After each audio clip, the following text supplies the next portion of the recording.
নমস্কার, আশা করছি সবাই খুব ভালো আছেন। আজকের আবার কাতলা মাছের সম্পূর্ণ একটা নতুন রেসিপি নিয়ে আপনাদের কাছে হাজির হয়ে গেছি। এখানে দেখুন আমি নিয়ে নিয়েছি 6 পিস কাতলা মাছ। কাতলা মাছগুলোকে খুব ভালোভাবে ধুয়ে পরিষ্কার করে নিয়েছি। এবারে এর মধ্যে দিয়ে দিচ্ছি 1 চামচ হলুদের গুঁড়ো, 1 চামচ নুন, 1 চামচ লাল লঙ্কার গুঁড়ো আর দিয়ে দিচ্ছি 1 চামচ সর্ষের তেল। সর্ষের তেলটা ব্যবহার করলে কিন্তু যে মশলাগুলো মাখানোর জন্য দিয়েছি সেগুলো কিন্তু খুব ভালোভাবে মাছের মধ্যে মাখাতে সুবিধা হবে এবং টেস্টটাও ভালো হবে। মাছগুলো মাখানো হয়ে গেছে। ভাজার জন্য কড়াইতে দিয়ে দিলাম সর্ষের তেল। সর্ষের তেলের মধ্যে আমি দিয়ে দিচ্ছি অল্প সামান্য একটু নুন, যাতে মাছগুলো ভাজার সময় কড়াইয়ের নিচে না লেগে যায়।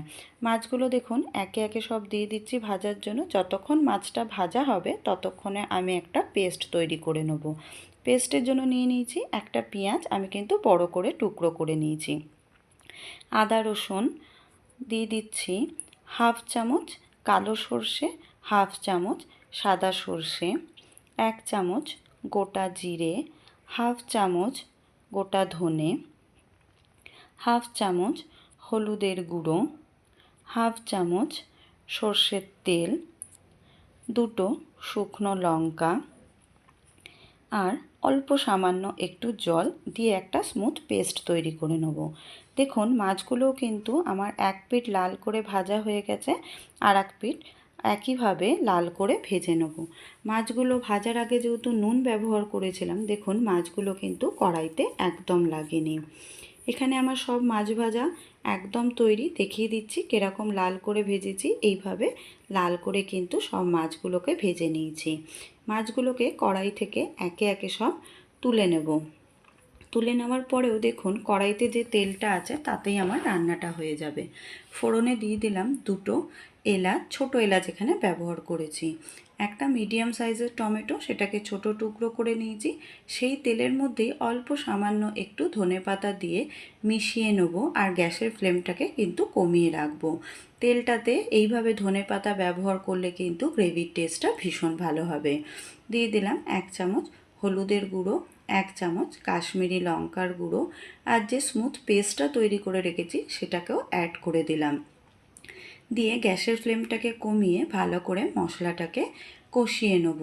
দেখুন মশলাটা কিন্তু আমার ভালো করে কষানো হয়ে গেছে। আমি মিক্সিং বোলের মধ্যেই 1 কাপ জল দিয়ে সেটাকেও গ্রেভির মধ্যে অ্যাড করলাম। আমি কিন্তু এখানে আর বেশি জল ব্যবহার করছি না। দিয়ে দিলাম পরিমাণ মতন নুন। গ্রেভিটা দেখুন একদম ঘন ঘন হবে। আমার গ্রেভি কিন্তু খুব ভালো করে ফুটে উঠেছে। তার মধ্যে ভেজে রাখা কাতলা মাছগুলোকে একে একে সব দিয়ে দিচ্ছি। মাছগুলোকে যখন দেব তখনও কিন্তু গ্যাসের ফ্লেমটাকে কমিয়ে রেখেই রান্নাটা করব। মাছগুলোকে দিয়ে অল্প সামান্য একটু মিশিয়ে নেব, যাতে কড়াইয়ের তলায় না লেগে যায়।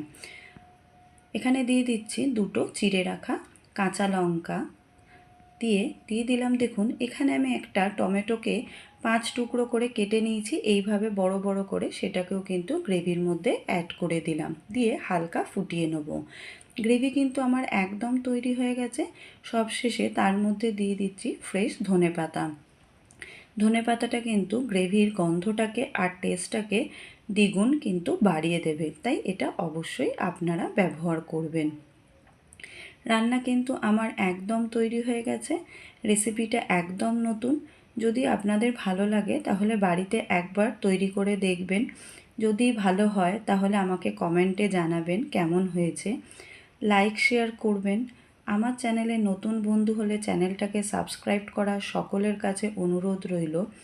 দেখা হবে পরের আবার নতুন কোনো রেসিপি নিয়ে। ধন্যবাদ।